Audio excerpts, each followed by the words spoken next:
When I spoke in the parliament, it is an academic. People said that, see, he's talking like as if it is his classroom. That's why some of my friends from the other party criticized me on social. They criticized because they did not have any class. They wrote something like this: "ये उसको बताना पड़ेगा, ये JNU ने ये बोला." It's not his classroom. He's quoting Nandi and like post-colonial theories and so on. No, the fact of the matter is, I said I can't help it. This is the vocabulary through which I see things. You should have told them, I can become an MP, but you cannot become a professor. So what I'm saying is to remind all of you that Manipur is going through an unprecedented crisis in this country.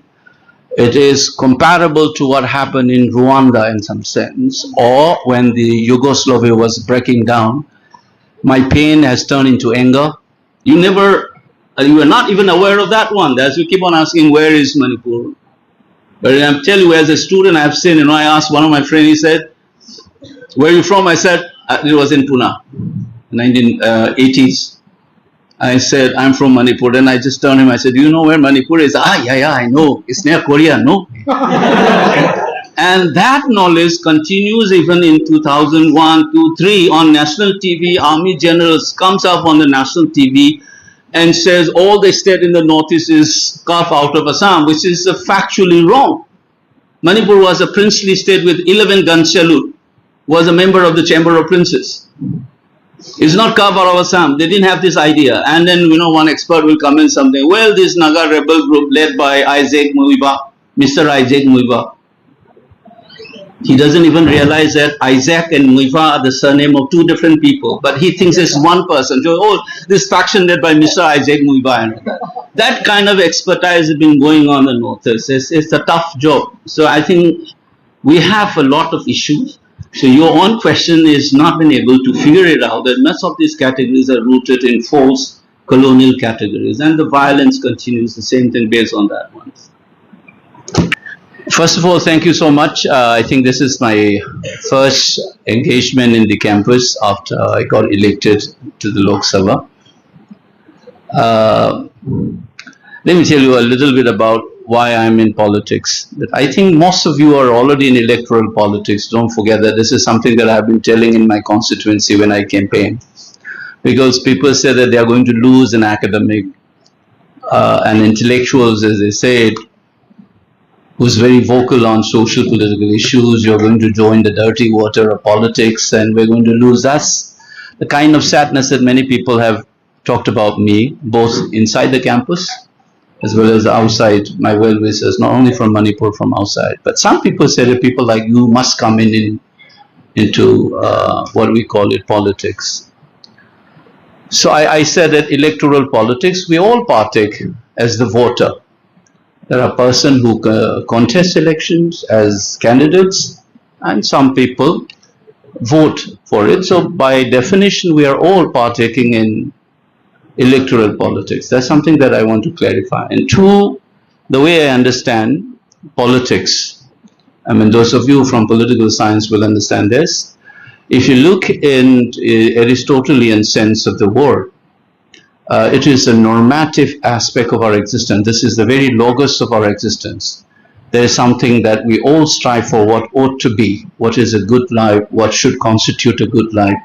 That search for this through a collective action, as Hannah Arendt would put it, through actions. That's what politics is. So all of us have to be political.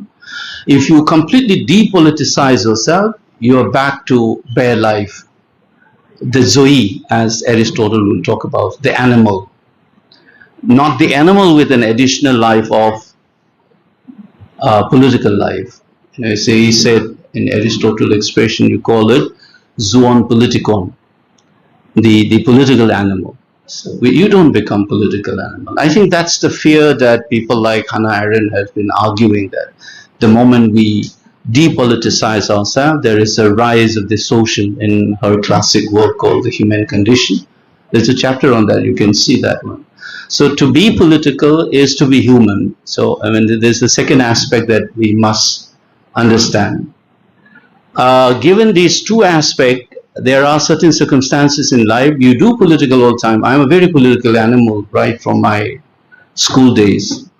In JNU, though, I'm not a JNUite as a student, but many people got confused as if I was a product of JNU because I was very active in political in the campus, even though I wasn't a member of the campus. I keep on coming for campaigning here. And even as a faculty, while I was serving in DU and then to CSDS, where I served for Yogen, he talked quite a lot. Yogen is a friend in Calicut of mine in CSDS. I was there for 9 years before I came to JNU. So I came here for your talks. This generation of students must not have seen. There was something called post-dinner talks. And I used to be very active. So I'm very political. I spoke out, very, very vocal. So I am political. So only thing that differentiates me now is that I stood as a candidate and won the election. That too, luckily for me, an unprecedented margin in the history of Manipur. It's a very small constituency with barely around 9 lakhs. I think they said that I was one of the highest in the country also in terms of the vote share. So there's a massive, and I can tell you that youths particularly were behind me. They said they're looking for a different kind of politics, and this is my plank. I'm not your normal politicians. Don't expect me to do things that you're more familiar with. So that kind of a thing I have done it. In the campus also I was very political, and many of you must be knowing it, so senior students and others. And I was very tempted to make a comment on the tea part of that anecdote. Poor people drink red tea and intellectuals take black teas. There's a difference between red and black. I mean, sudden shift in the color of the tea in your speech is very revealing to me. Whichever caste, whichever class, intellectuals are part of the elites, if you really wanted to call it. So the tea becomes black, not red. So red would be for the poor people. And again, warning you, don't read it in terms of your own interpretation within the campus. The downtrodden and blah, blah, blah is red kind of thing. I'm not reading it in that sense. So I think my orientation, I have no qualm in saying that I am left of the center in my political orientations. I'm proud to be a liberal left or left liberal, whichever one you want to call it. So when I talk about politics, what I wanted to say in this topic that's given, it struck me the way I can see some of my students here. I've always said that there must be, education should be looked upon as a conversation between life and letter. जब तक आपको जो theory है जिंदगी में आप जोड़ नहीं सकते, then your knowledge is a bogus, it's a dissociative knowledge. You should constantly try to have a conversation with your life experiences, with the categories, the concepts, the theories that you learn. And you will see that the kind of intellectual work you do will qualitatively shift the moment you begin to do that. So whenever my PhD student comes to work under me, I normally say, they come with a preconceived topic and so on. I say, no, don't do this. You just write whatever you're concerned. I say, write about sex is part of you. Write anything, your discomfort, excitement about that. And second, I said, your gender identity. Write anything about that. Then I said about your social identity. It could be caste, it could be, then ultimately write something about being an Indian. And ultimately try to write what is to be a human being. And what are your concerns, right? I give them around about 1 month. Go on, write. I said, these are called trying to be in touch with yourself. All the research topic that you will be formulating will not fall outside of these concerns.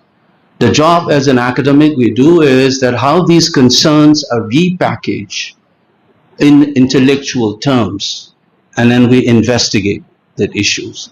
That is to have a non-alienating experience of doing research. Otherwise, your teacher deciding your topic and a fashionable thing that you get to hear, this is exactly what Marx was describing as alienation of the labor. You get alienated from your own labor as well as product of your labor, you will not be able to own up your PhD.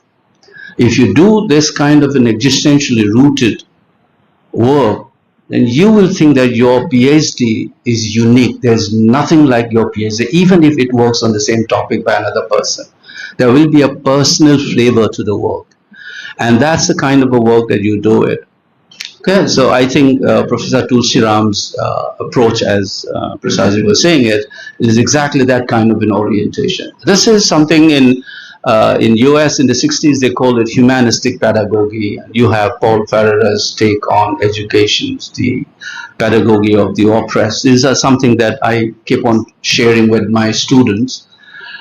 And some of you, if you're familiar with Western songs, there is a lovely video which I interpret and dissect in the classroom called Another Brick in the Wall. It's a lovely, you can actually decipher that 4 or 5 minutes long music video using Roland Barthes' idea about visual as a text, and then you can read it and what does education mean. All the books that you read about Paulo Ferreira and all of them comes in there.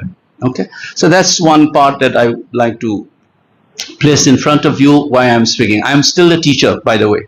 Yeah. And it's my primary identity. It's in my bone marrow.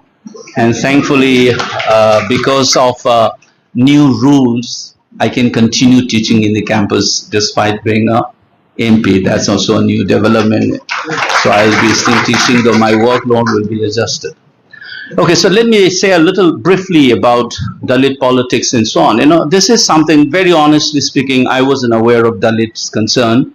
It was around 25 years back I became aware, the day I joined CSTS. That's the time I began to sense what is this Dalit question is. I was aware of Hindu-Muslim issues, and I was very passionately involved with the issues of India's Northeast, particularly the question of race. I have been raising these questions, and the understanding that I've achieved through my conversations, my reading, and my listening to people, I try to look from my own vantage point, and I try to formulate this. I think the first publication came in 2006. I wrote a piece where I said Dalit's experience can be described as, I borrowed this expression from Giorgio Agamben, a well-known Italian thinker. And I says Dalit's experience is exclusion by inclusion. They are included precisely because they are included. In the case of the Northeast, it's thus the reverse. It is inclusion by exclusion. This is through a process of exclusion, only the Northeast could be reclaimed as a part of India. That is called, I said, inclusion by exclusion. Whereas in the case of the Dalit, it is just the reverse. It is exclusion by inclusion. It is the facticity of being included in the social more or the social fabric of this place. You're being excluded. And that is, I sense that that's why Baba Sahib Ambedkar was trying to move out of that inclusion and his search for conversion.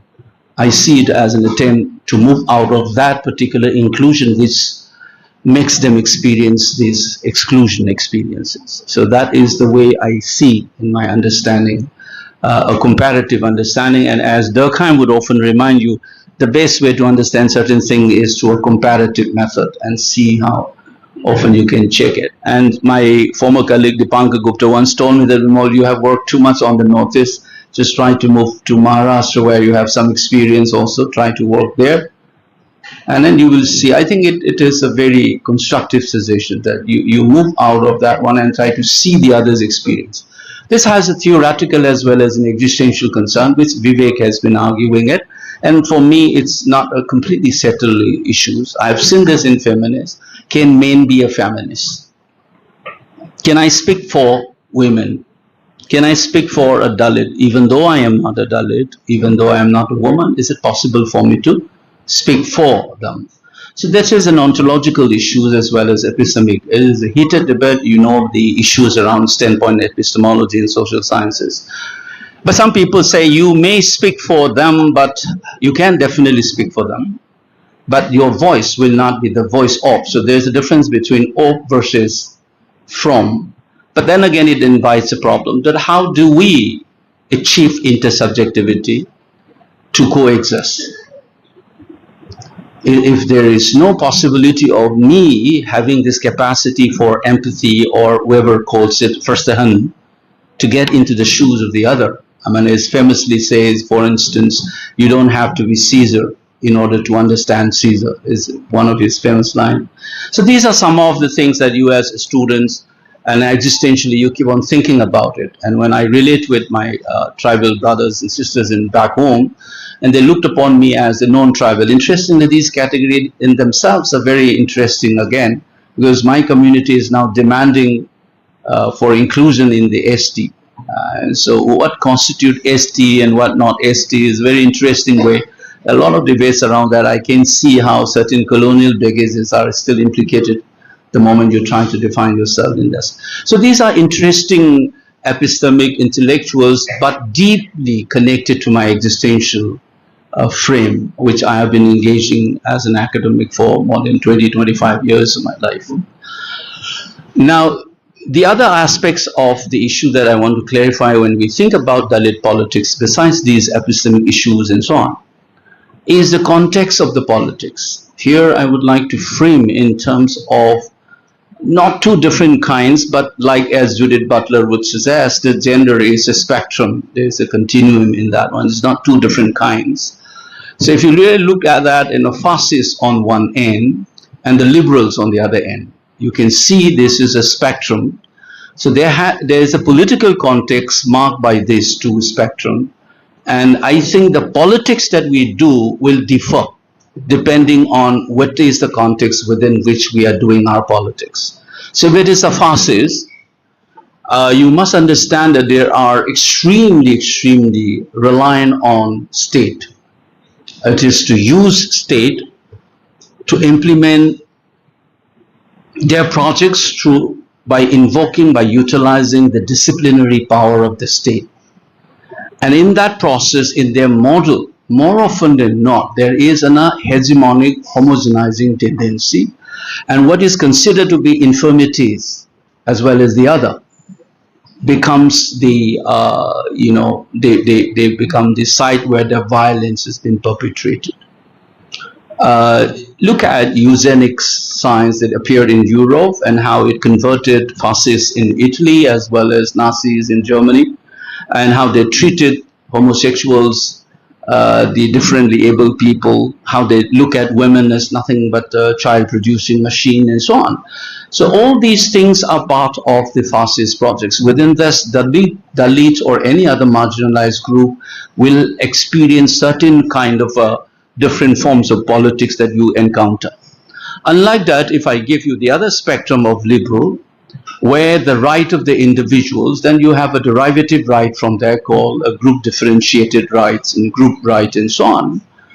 And there you might find a very different kind of a politics to engage with. They are more accommodative in one sense or the other. I'm not counting the libertarian or the anarchist, like Karl Haas' well-known essay, which incidentally appeared in the Playboys in March edition of 1969, The Death of Politics.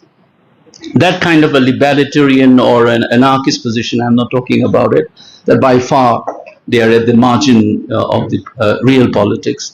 But broadly speaking, we have this spectrum from fascist to liberal projects, and I think we need to realize how the Dalit politics is being carried out. And you need to know today's India is different from the Indias of 1940s and 50s and 60s and so on. So I think when Dalit leaders think about politics, we need to keep in mind the context within which our politics is being engaged and manifested. And it throws up different kind of challenges. That's something that I would think about it. The other one is if we take a postmodern or post-structuralist positions and think that there should not be an essentialization of identities, then you can see that all these identities are nothing but a form of mobilization. It is basically a form of mobilizations, of course rooted in the empirics of history as well as socio-economic conditions. There are concrete conditions. If you want to use Marxist phrase, then it becomes the concrete conditions within which your mobilization is being carried out. So there is nothing artificial about this mobilization at that level. But I'm saying that there should not be an essentialization of these identities, that there is a diversity within these identities and these interests. I remember my former colleague, D.L. Sheth, who was, I think, member of Mandal Commission. He was a sociologist in CSCS. He once told me that, BIMOL, we must define identity as interest. And I found it very interesting. Identity is nothing but interest. So I think when we mobilize that in certain kind of confluence of interest at a given point in time, and this politics is mobilized on that one. The kind of fractured nature that Vivek talks about it is because the concrete condition changes. When you start a movement, there is certain rationale that drive that movement, but you must remember that all social movement produces its own rationale once the movement begins. So the a priori conditions which have resulted into the mobilization of the movement have changed, or if you wanted to use in the Marxist revolutionary vocabulary, the revolutionary condition have changed. So the condition before the emergence of people like Ambedkar is bound to have changed once he appeared on the scene and so on. So since the concrete conditions have changed, a new form of interest might begin to appear. And I think it is the responsibility of the Dalit leadership to tap on those different interests and still try to maintain certain kind of reconfigured form of mobilization to sustain the movement. With this, I want to end my comment by saying that as we exist in a multicultural context and multiple identities, I think not only recognizing the diversity within, but the capacity for coordinated action is very important in politics. I think that is itself the definition of politics as an action in Hannah Arendt's terms is not a solitary act. It is always actions with somebody else. So therefore, if the politics in itself is always an action rooted in this co-action sort of things together with another fellow being, it's not a solitary act. I think if you keep that perspective, in countries like India, it is also important for Dalit leadership to sort of co-act together with other identities and staff lists and constantly. So I think the leadership of the movement must have the sensitivity as well as capacity to realign not only the new rationale and interest that appear once the movement begins and to change revolutionary conditions, but also with the other interest group not mobilized through these identities. And one must be able to have co-actions with them together to achieve at least a modicum or the semblance of justice in our society. And I think it is the same thing. You can see, I want to end by this, Dalits are much more visible than people in the Northeast. And that's why I say it is excluded. When I spoke in the parliament, it is an academic. People said that, see, he's talking like as if it is his classroom. That's why some of my friends from the other party criticized me on social They criticized because they did not have any class. They wrote something like this, ये उसको बताना पड़ेगा, ये JNU ने ये बोला.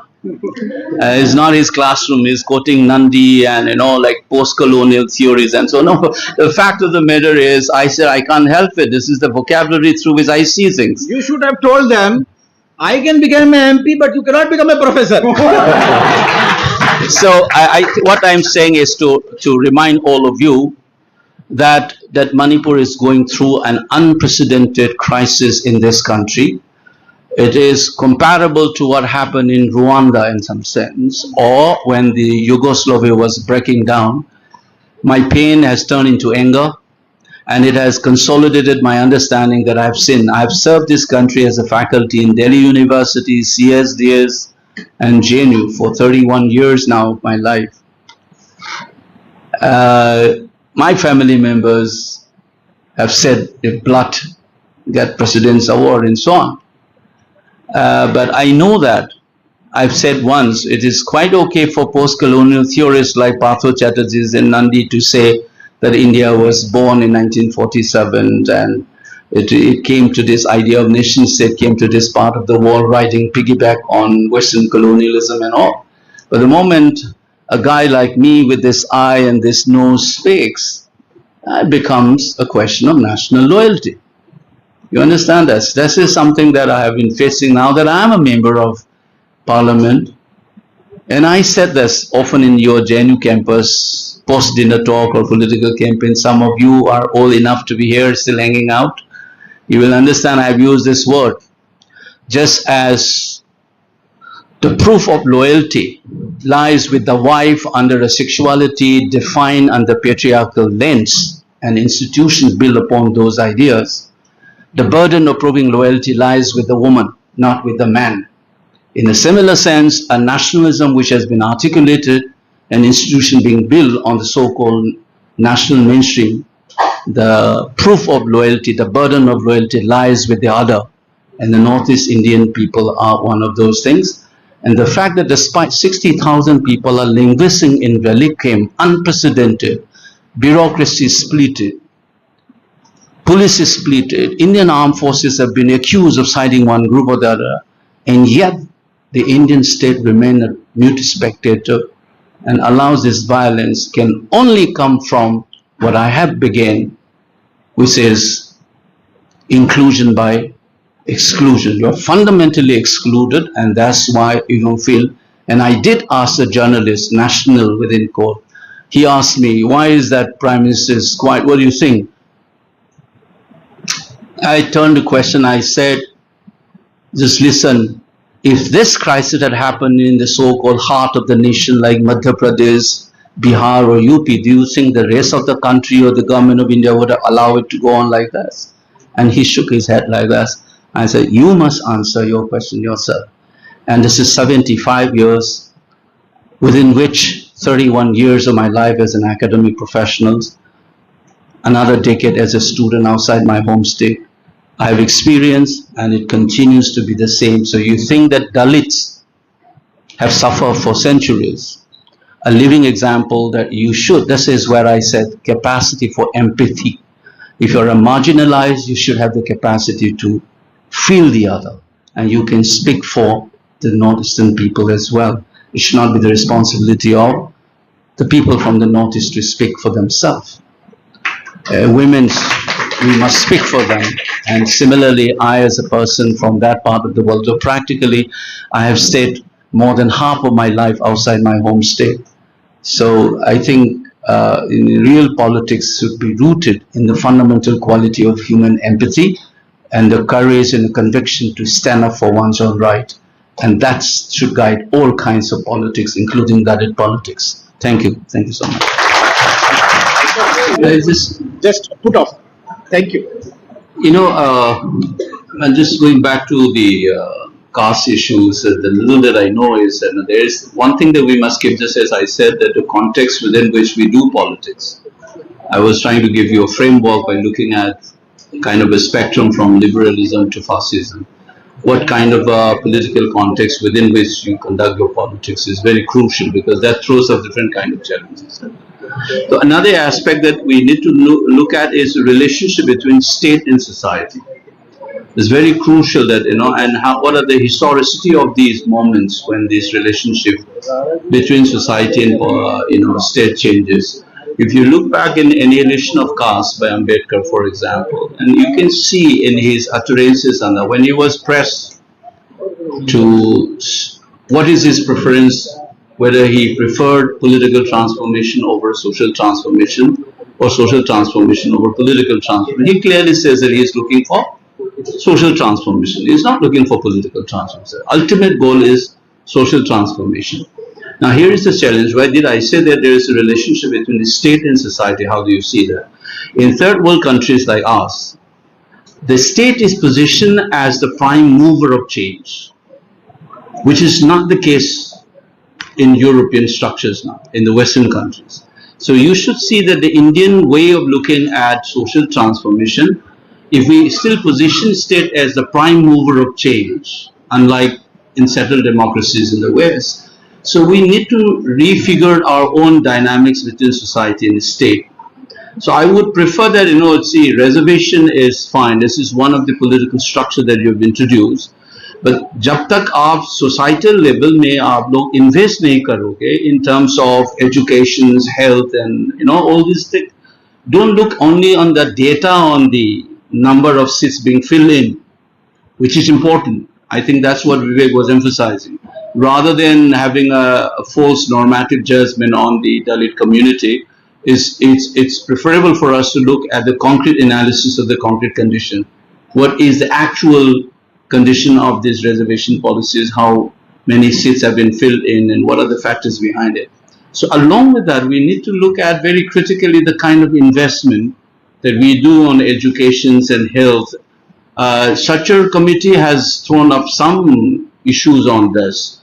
If you look at where the concentration of Muslims are located, this kind of investment is lesser. You see, so you are depriving at the level of society at one level. So I think we must keep in mind, and when looking at the emancipation of the marginalized communities, we must look at the social structures and what kind of emancipatory role is being played by the state in terms of injecting concrete material stuff. Investment on education and health is one thing I keep on thinking about it. But at the same time, there's affirmative action. I think we need to have this concrete data. Otherwise, this judgment of some creamy layers eating up everything, I think that kind of a judgment should have been avoided. I mean, that's a normative pronouncement rather than looking at the empirics of the issues. I think the empirics important for me. So that's a note on what I think about this gas. The other part is, never forget that I strongly believe that there is certain something political about intellectual life. Okay? This is in fact the opening line of the book that I'm working on. In my book, I said there is something political about the intellectual life, because very transformation of the discourses and unpacking of the categories, just as Senthilji has just done it, meritocracy as a category. What does this mean? So this very intellectual enterprise of unpacking categories and in Foucault's sense, you call it discursive formation, which produces certain kind of reality, certain kind of truth. I think this intellectual engagement itself, like Vivek's voice, is political. So it's an intellectual act which is essentially political in nature. I think which is required for our social transformation. It's not only about winning elections and being in the party and so on. I think politics must be seen much more wider than what we have tried to confine into a particular domain. So I think that's the way I understand about these issues. As for your take on Assam and others, there's a serious issues. A lot of colonial categories and their mapping, particularly the one they started introducing post mid 19th century. After that, Sepoy Mutiny and so on. It is the emergence of what we call it in social science, the modern state in South Asia. The rationale of the modern state, the classificatory schemes, the disciplinary regimes, all of these things were injected, and many of these identities were reconfigured, and the relationship has been shaped by that one. We need to remember this. So one of the things that have harmed in the Northeast particularly is that you are saying the Assam model should be applied. No, it's not. When you say, if you look back at the geological theory about how Himalayan ranges were formed, the collision, say 50 million years ago between the Indian plate and the Eurasia plate, and people are still saying there's some millions years, 2-3 million years, UP will disappear, the Sikkim will disappear because it is going inside the plate and so on. So if that process, if you see the formation of the Himalayan states, Manipur is part of the mountainous regions, but the falsehood of the European category is that they think that Brahmaputra Valley and its relationship with the surrounding Himalayan ranges like the Naga Hills and so on is exactly the same relationship between, say, Imphal and Churachandpur, which is one is the tribal and non-tribal. So the fact of the matter is, Imphal is 800 meters above sea level. Churachandpur is barely 900. is part of the same mountain formation. If you look at the Shivalik region in Uttarakhand, for example, look at Nainital and these places is as high as Imphal. How is the Nainital becomes hill and the Imphal becomes a valley? And Brahmaputra Valley, Guwahati is 50 meters high and Naga Hills is 1,400. You understand, there are hill districts in Manipur which is lower than Imphal. So this false category that they have injected simply because they found that the valley people were Hindu, why something like the rest of the Hindustan as they see that. So they call it this is civilized and the rest of the hill are savages and naked tribes. So these are classificatory schemes that have become the foundation for the discourse and the lens through which we look at ourselves. So much of this conflict has to do with this colonial category, and instead of debunking them and reversing it, the post-colonial Indian state continues the same thing. Reification. And then 1965 in the National Development Council, about general in India, they were thinking about the development of hill areas. So they have formed a committee, 1965 National Development Council, and what they have arrived is certain criteria to see what is a hill area in the country and which is not. Depending on their criteria, what they have arrived at is two categories of state. One they call it hill state, the other they call it state with hill areas. जो पूरा एक hill state है ना, और दूसरा जो state उसमें hill area है, तो उसमें Jammu and Kashmir, Himachal Pradesh, Uttarakhand, Sikkim, Arunachal Pradesh, Nagaland, Manipur, Mizoram, Meghalaya, these are classified as hill state. And in state like Assam is and Kerala, they are called state with hill areas. So these are the schemes that they have implemented, and the Fifth Planning Commission started using this category for the planning process. You understand this one? So in this process, Manipur may you still have this falsity of a hill state, which is declared by the Planning Commission as a hill state in terms of administration, but constitutionally in other legal structure, still you impose something called a valley and a hill, and valley is equated with plain, and the differences I told you is barely 100 meters, 50 meters, that kind. So these are false categories that have been applied. And because of these colonial categories, I've written one of my publications, this is again 2005, there's something called Ghost of Colonial Modernity. I've written this in one book, it's a chapter. And there I argue much of the conflict in India, particularly in the Northeast, is because of these colonial categories in the discourses which we use as a lens to look at ourselves. Typically what male gaze is all about. The way women look at their issues and their body is exactly the way a man would look at them. That kind of thing. So we are using these categories. So rather than applying Assam model, it should be reversed. It's the falsely applied, particularly in Manipur. My last comment, if you are familiar with northeastern states, there is a place called Dimapur in Nagaland, which has the railway head and the airport. This is a completely plain area, it's barely around 100 meters above the sea level. And the Naga Hill starts, the western side is roughly around 600 meters, and it's like the Shivalik region. Then moves towards the northeastern side in Nagaland district, which rises up to something like 1,500 meters and so on. So Dimapur is part of Nagaland, and Dimapur is part of hill area. Though it is 130, and Imphal, which is 800 plus meter, is a valley area, which is a ridiculous way of looking at things. Am I making sense? So these are certain colonial categories that we still continue in this country. That's why I was trying to remind the Prime Minister that there is a continuity between the colonial and the post-colonial in South Asia, which is what Partho Chatterjee and other scholars have been saying it. Much of our practices are rooted in British time. Our lenses are still British. And this government is trying to unpack and reverse these colonial categories. They introduced these three rules, these laws, criminal laws, and trying to seemingly unpack and reverse the colonial categories. But they still continue that.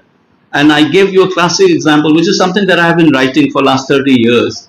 Remember that European scholarship and colonial discourses never consider India as a part of historical subject.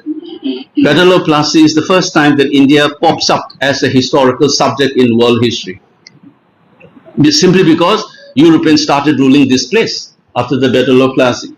Otherwise, India, like the rest of the non-European, is an anthropological subject. You see, am I making sense? But I have been saying this in India, you look in the scholarship, whether it is university or anywhere, Northeastern subjects will be found in the indexes. All of them will be in anthropology. Major chunk is not part of history because this is the Hegelian notion. People with history and people without history. So you consider Northeast as outside of the modern, civilized, and therefore it's primitive, and therefore it's an anthropological subject. That's why you guys are not taught about Northeastern history. You said the longest serving empire in India, probably you will pop up something like Mughal dynasty. You will forget there is an Ingtauza dynasty in Imphal who ruled that state for 2,000 years, or the Ahom which ruled more than 600 years. You are not even aware of that one. As you keep on asking, where is Manipur? But I tell you, as a student, I've seen, I asked one of my friends, he said, where are you from? I said, it was in Pune, 1980s. I said, I'm from Manipur. Then I just turned him, I said, do you know where Manipur is? Yeah, I know. It's near Korea, no? And that knowledge continues even in 2001, 2, 3 on national TV. Army generals comes up on the national TV and says all the state in the northeast is carved out of Assam, which is factually wrong. Manipur was a princely state with 11 gun salute, was a member of the Chamber of Princes. It's not carved out of Assam. They didn't have this idea. And then, one expert will come in something. Well, this Naga rebel group led by Isaac Muiba, Mr. Isaac Muiba. He doesn't even realize that Isaac and Muiva are the surname of two different people, but he thinks it's one person. So, this faction led by Mr. Isaac Muiva. That kind of expertise has been going on in the Northeast. It's a tough job. So I think we have a lot of issues. So your own question is not been able to figure it out, that most of these categories are rooted in false colonial categories, and the violence continues, the same thing based on that one.